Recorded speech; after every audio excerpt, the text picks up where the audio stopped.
કામ કરવા આવ્યા ને બહુ અઘરું છે, બહુ બધું સહન કરવું પડે. અહીંયા આવ્યા ને પછીની અમારી હાલત શું છે કામમાં આવ્યાની ને હું તો પહેલી વખત છું એટલે વેહ મને બહુ લાગે. જય માતાજી, જય શ્રી કૃષ્ણ. કેમ છો બધા? મજામાં આવી છે તો સ્વાગત છે તમારું ફરીવાર એક નવા વિડીયોમાં. તો અત્યારે જો અંધારો છે ને તો વાડીએ આવી ગયા છે અને આજે ઠંડી ફૂલ છે એટલે તો કરેલો છે મસ્ત મજાનો ભઠ્ઠો. અહીંયા કાપા પીડા જોવાય તાપવાનું સારું છે. ટાઈટ હોય ને હે નાખો ભઠ્ઠો મસ્તીનો. હાલો તો કડે ને તાપણું કરી લઈએ હવે. હાલો તો હવે લાગી રાખો કામે. રવો તો બધા મીડા છે વીણવાના, જે અડધા તાપે છે.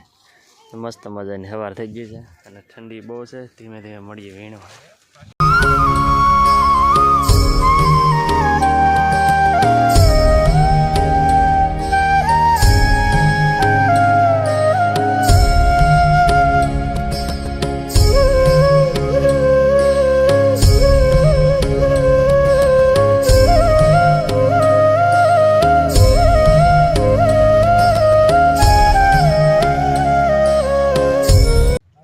માતાજી, જય શ્રી કૃષ્ણ બધાને. કેમ છો? બધા મજામાં જ છે? તો આપણે પણ મજામાં છીએ ને. ચા આવી ગયો ને તો આજે આપણે સાંજ નાસ્તો કરવાનો છે. થઈ ગયા છે બપોરા અને આવી ગયા છે બપોરનું જમવા માટે. તો જો અહીંયા ભાર્યું બધું પડ્યું છે અને બાકી આ ખેતરનું જે વીણતા હતા ને તો ઓલા છેડે નાખી આવ્યા હતા ને મેં હાથ મોટા ધોઈ નાખ્યા છે. અને જીવ્યા જો અહીંયા હાથ મોટું ધોવે છે. કા બપોરા થઈ ગયા તો આપણે હાથ ધોઈ નાખીએ. તો હે ને બપોરા થઈ ગયા છે ને આપણે બપોરા કરી લેવાના છે ને આ કામ કરવા આવ્યા ને બહુ અઘરું છે. ટાઈટ તડકા એવું બધું ખાવું પડે ને હું તો પહેલી વખત છું એટલે વેહ મને બહુ લાગે ને બધું સહન કરવું પડે. તો આજે છે ને આપણે બપોરા કરીને પછી વ્લોગની શરૂઆત કરી છે, કેમ કે આજે ખાસ વ્લોગ આપણે બનાવવાનો છે. ને શું કહેવાય કે અહીંયા આવ્યા ને પછીની અમારી હાલત શું છે કામમાં આવ્યાની તમને બતાવું. વિડીયોમાં રહેજો. ચેનલમાં ના હોય તો ચેનલને સબસ્ક્રાઈબ કરી લેજો. તો ફેમિલી હે ને પહેલી વાત તો કે અહીંયા અમે આવ્યા ને તો સવારે બહુ એટલે બહુ વહેલું ઊભું થવું પડે. કેટલા વાગે જાગવું પડે? હા, બધા છે ને રાંધવાવાળા તો 4 વાગ્યે જાગી જાય છે ને હું જાગું છું 5-5:30, કેમ કે હું રાંધવા ઊભી નથી થતી. ઠંડી પણ બહુ પડે છે ને મારે તો પહેલું વરસ છે ને એટલે હાલશે. અને રાંધવાવાળા 4 વાગે જાગે ને બધા પછી એને 5-5:30 એવા અમારું ઊભું થવાનું હોય. અને એમાં એ શિયાળો છે અને અહીંયા તો હે ને કામ કરવું ને બહુ સહેલું નથી, બહુ અઘરું છે. એટલે બહુ કઠિન સમય કહેવાય ને એ અહીંયા પસાર કરવો પડે, કેમ કે પહેલાં તો જો આવ્યા ને તો આપણે ગરમી બહુ હતી. તો ગરમીમાં કામ કરવું એટલે તડકો થાય એટલે ઉકળાટ થાય, આખા પરસેવાના પલ્લી જાય અને કામ કરવું એમ ન થાય. અને એવી રીતનું બધું હોય ને. અત્યારે તો શિયાળો આવી ગયો એટલે ફૂલ ઠંડી છે. અને હે ને સવારે 5-5:30 ફ્રી થઈ જાય અને પછી 6 જેવું વાગી જાય ઘરે. પછી ત્યાંથી એને હાલતા થાય, અંધારો હોય ને ત્યાં ખેતર પોગી જાય. ખેતરે આવીને ભઠ્ઠો કરી, કેમ કે અત્યારે તો શિયાળાની સિઝન છે એટલે ઠંડી ફૂલ પડે અને તાપણું કરવું પડે. હે હા, બહુ ઠંડી પડે ને એટલે તાપણું કરી લઈ. ભાઈ પહેલા વહી આવે, અમારે બધા પહેલા ને ભઠ્ઠો કરી નાખે મસ્તનો. અમે આવીએ ને બધા તાપવા મળીએ.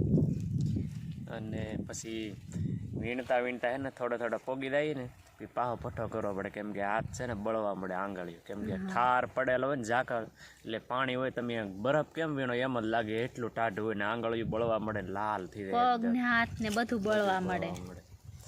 અને કામે હે ને સવારે 7 વાગે કામે ચડીને સાંજે 2 રાતનો હજી કામ કરતા હોય. તમે શું કહેવાય કે વિચાર કરજો કેટલો ટાઈમ અમે ખેતરમાં કામ કરતા હોય. બપોરે ખાલી 1 કલાકનો જ તેમાં રિસેસ પડે, 12:30 થી 1:30 વાગ્યા સુધી, એટલે 1 કલાકનો ઇન્ટરેસ્ટ હોય ને બાકી 2 હાથમાં ત્યાં સુધી કામ કરતા હોય. ને સાંજે શું કહેવાય કે ઘરે જાય ને એટલે ખાલી આપણે નાહવાનો ને એવો સમય મળે, કપડાં ધોવાનો સમય ન મળે ને એટલે એક ને એક કપડાં 4-5 દી ફેર રાખવા પડે. નાહવાનું દરરોજ. પાછા કોઈ એવી કોમેન્ટ ન કરતા એક ને એક કપડાં ફેર રાખો, એટલે શું કહેવાય કે નાઈ તો દરરોજ નાખીએ કપડાં ધોવાનો સમય ન મળે. સાંજે અમારે 9:30 તો થઈ જ જાય, વાળું પાણી કરીને ઉકળીએ ને પછી કંઈ કપડાં ધોવા ન જાય, કેમ કે ખેતીનું કામ કરતા હોય ને એટલે પાડવાનું હોય અહીંયા ગમે એવા કપડાં હોય કે હાલ શરીર ચોખ્ખા હોય કપડાનું કંઈ જોવાનું હોય. અત્યારે શિયાળા અને ઠંડી અને અત્યારે તો પવન શરૂ એટલે ટાટા પવન ઉડે ને બે કપડાં પહેરે આપણે ઠંડી લાગે બધા ડબલ કપડાં પહેરે. આજ મેં નથી પહેરે, મેં કોટ કાઢ નાખ્યો. અને બાકી તો તમે જોવો છો આપણે મોસ્ટ ઓફલી દરરોજનું કામ કપા વીણવાનું ને એવું હોય ને પાછળ જો કપાસ ફૂલ પાકી ગયેલો.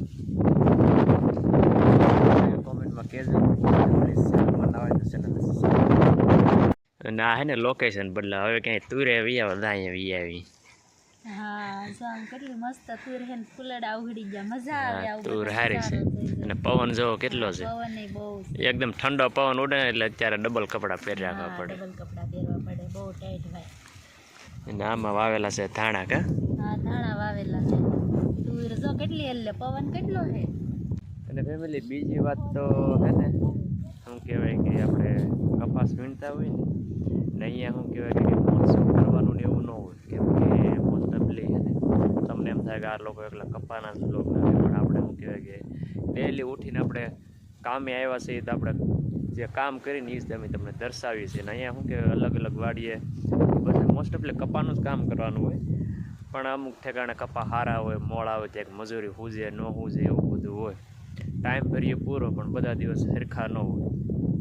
હા એવું બધું હોય છે ને 2 દિવસ થતું છે ને કપ્પા પણ બહુ મસ્ત છે, મજા આવે વીણવાની. જો ઓલો કપા છે ને એ અમે કાલે વીણો હતો, કેમ કે આપણે વ્લોગ એક દિવસે ને એક દિવસે આવ્યો એટલે આપણે ડેઈલી વ્લોગ નથી મેકતા, એટલે આપણે વ્લોગ પણ ડેઈલી નથી બનાવતા. એક દિવસે વ્લોગ બનાવીને એ વ્લોગ તમને તમારે આગળ શેર કરીએ છીએ. કેટલી મહેનત કરવી પડે. આ બધા છે ને બપોરે ખાય પછી આરામ કરે, અમે બે છે ને આરામ પણ નથી કરતા, વ્લોગ બનાવી લે. સેજ પણ આરામ કરવાનો ટાઈમ નથી મળતો બપોરે. બધા લોકો કડી કે ને 15 મિનિટનો આરામ કરે, પણ અમારે એવો ટાઈમ કંઈ હોતો નથી. બરોબર, મારે તો હે ને ભાણા ને એવું કરવું, કંઈક આપણે બંતણ હોય બંતણ લેવા જાય, વ્લોગ શૂટ કરવાનો હોય, મારે તો આરામ જ ન હોય. આ તો વળી 5 મિનિટ હોઈ જાય, મારે સમય ન હોય. કંઈ કે ને ના આપણે રહી ને બણતણો ને એવો સ્ટોક ન હોય, વીણવા જાય ને તો વાડે ને બણતણ હોય ને તો આને દિવ્યાને બધાને એને બણતણનું બપોર લેવાનું એટલે એને તો સહેજ પણ ટાઈમ ન હોય. એવું બધું છે ને અહીંયા શું કહેવાય કે અહીંયા પથારી નહીં કહેતા, અહીંયા ગાડલા ગોદડાનો ને સોફાનો ને કંઈ મોહ હોય નહીં. મને તો નીચે સૂઈ જવાનું, રામ રાખે ને કોણ જાગે. અને એને ફેમિલી કપા વીણતા હોય ને તો આમાં કપામાં ઘણા ઝેરી જીવડા આવે, અજગર, ગઢિયા છે, શીતળ છે, એવું. પણ એ બધી ભગવાનની વ્લોગ બનાવ્યો હતો ને એમાં હતું જ તે અજગર, તમે જોયું હશે બધાએ. એ જો આમના પગમાં જ હતું, પણ એ બધી ભગવાન ધ્યાન રાખે ને એટલે કાંઈ ન થાય. નગર આમાં કપામાં હે ને ખડ હોય મોટો મોટો, કેટલો પાંદડાનો મોટા મોટા છેલ્લે ડૂસો હોય પાંદડાનો, આપણે અડધા પગ ખૂંટી જાય ને એટલો. એ કપાન પાંદડા હતા ને એમાં જ તે ગુંડલો વળીને બેઠો તો મને ખબર નહોતી, મારા પગ પડખે જ હતો હાવ. પણ ભગવાન ભરોસે કામ કરી એટલે કાંઈ થાય નહીં. ભગવાનનું નામ લઈને કામે સડી દેવાનું, જ્યાં બસાવે તે ભગવાનને, મારે તે ભગવાનને કહે દે. એવું બધું છે. એના તેડા એવા જે વિયા છે કંઈ ખબર ન પડે, પણ જ્યાં સુધી ભગવાનની દયા ને જ્યાં સુધી આપણે આયુષ લખેલું હોય ને ત્યાં સુધી મજો કરવાનો છે. તો બાકી આજનો વિડીયો છે ને અહીંયા સુધી વિડીયો કેવો લાગ્યો કમેન્ટમાં કહેજો. વિડીયો ગમે તો લાઈક કરી દેજો, શેર કરી દેજો, અને ચેનલમાં નવા આવે તો ચેનલને સબસ્ક્રાઈબ કરી દેજો. તો એને હાલો ઘડી વાર આરામ કરી લઈ તો મળશે ફરી એક નવા વિડીયોમાં નવી વિચાર સાથે નવા વિચારો સાથે. Bye bye.